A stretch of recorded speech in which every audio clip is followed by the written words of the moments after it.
5 rituals that predict success. These are 5 SOPs, standard operating procedures, that I encourage you to wire into your daily life through consistent practice. Because as you know so well, consistency is the mother of mastery. It's not what you do once every year that is going to allow you to live a legendary life. It's what you do every single day. Which brings me to ritual number 1, the ritual of early rising. The way you begin each day sets up the way you live each day. I mean, the Spartan warriors said it so well. Sweat more in training, bleed less in war. And if you want to be literally undefeatable in business, literally unstoppable in life, you really want to dial in your morning routine.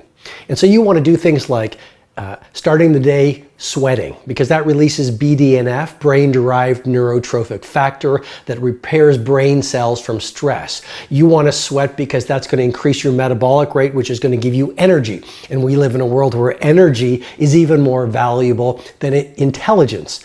You want to, in your morning routine, take the time to write in a journal so you actually can detect your values, reconnect with your goals each day, get to know yourself even more, because awareness is the beginning of transformation. And you want to get your morning routine right, so you take some time at the front end of your day to learn. Because as you learn more, you know you're going to achieve more. And as you understand better, you can achieve larger.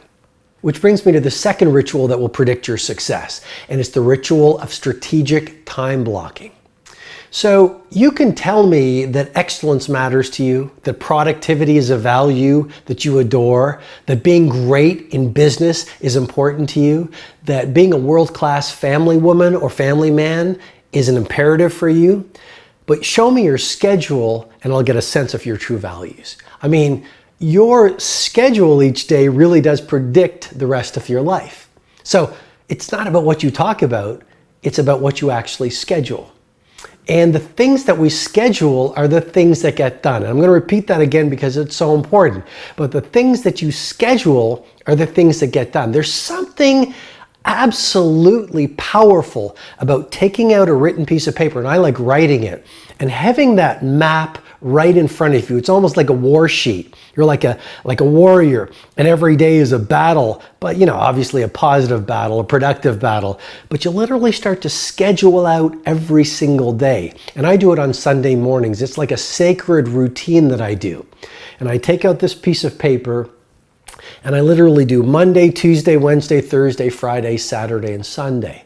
And I call this my blueprint for a beautiful week. And actually, you don't need a formal template. You can do it in your journal. You can do it on any piece of paper. You can do it on a big piece of paper so you see it all day.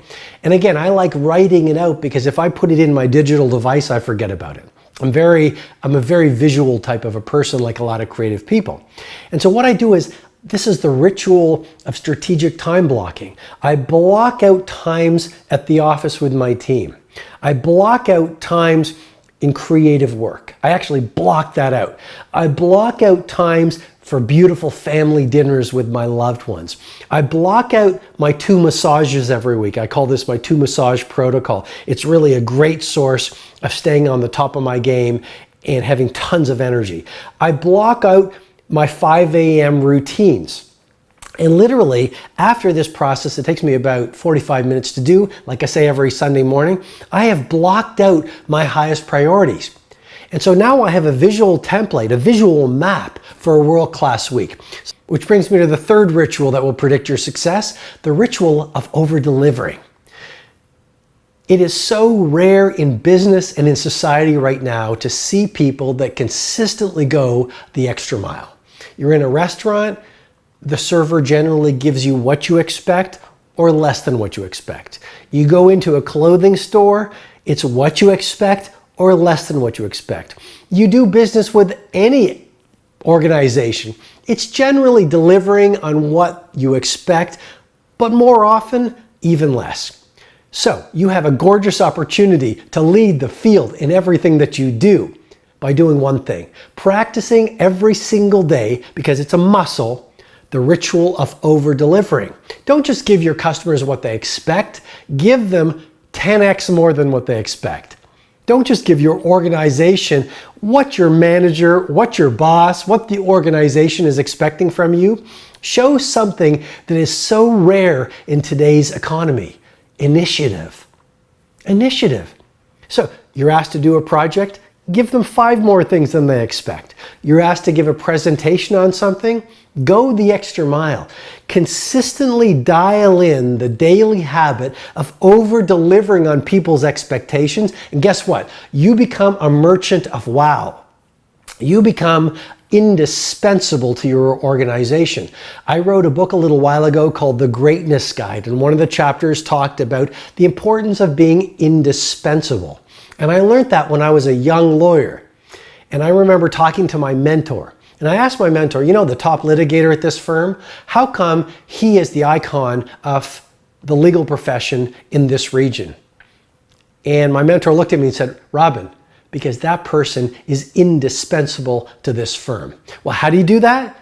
By practicing the ritual of over-delivering every single day for the rest of your life.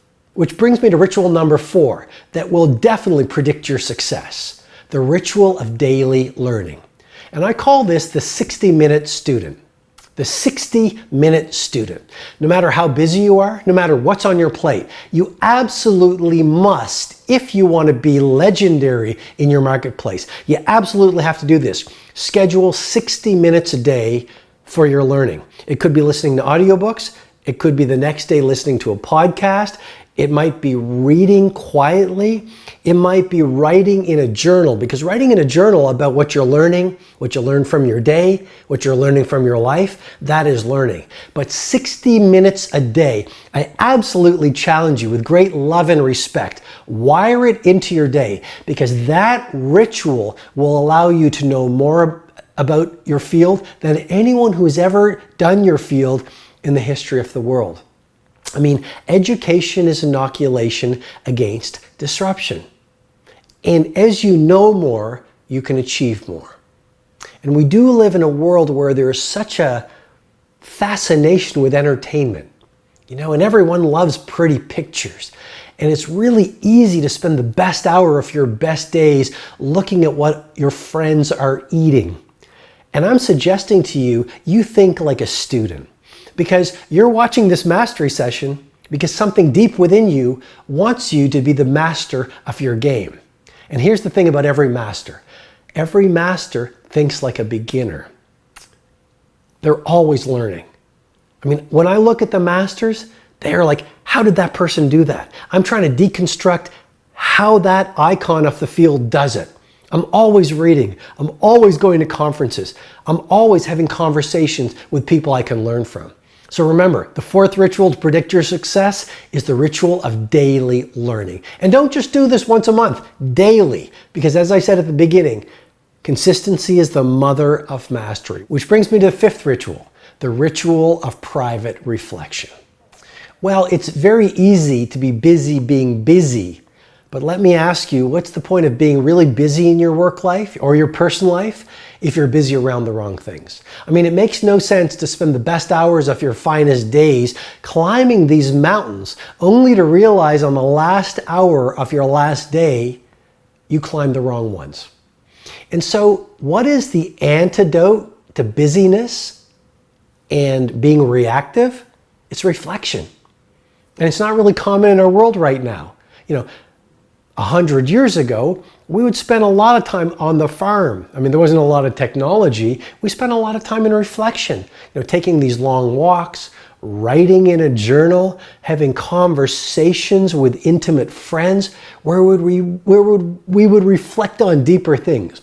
And I'm simply suggesting to you that the 5th ritual that will absolutely predict your success is how much time you spend in silence, solitude, and stillness, just thinking about how you're living, thinking about how you're working, thinking about whether your daily behavior is aligned with your deepest values, thinking and reflecting about what you want your legacy to be, thinking and reflecting about what's your impact through the work you're doing. Here's a great thing to reflect on. Ask yourself this question or write about it in your journal. What is the one project that if I did it flawlessly over the next 3 months would literally change the game for me within my organization and within my marketplace? But if you look at the people who are getting traction on great results, they are people who spend a lot of time alone, and they spend a lot of time thinking, and they spend a lot of time in this ritual of reflection.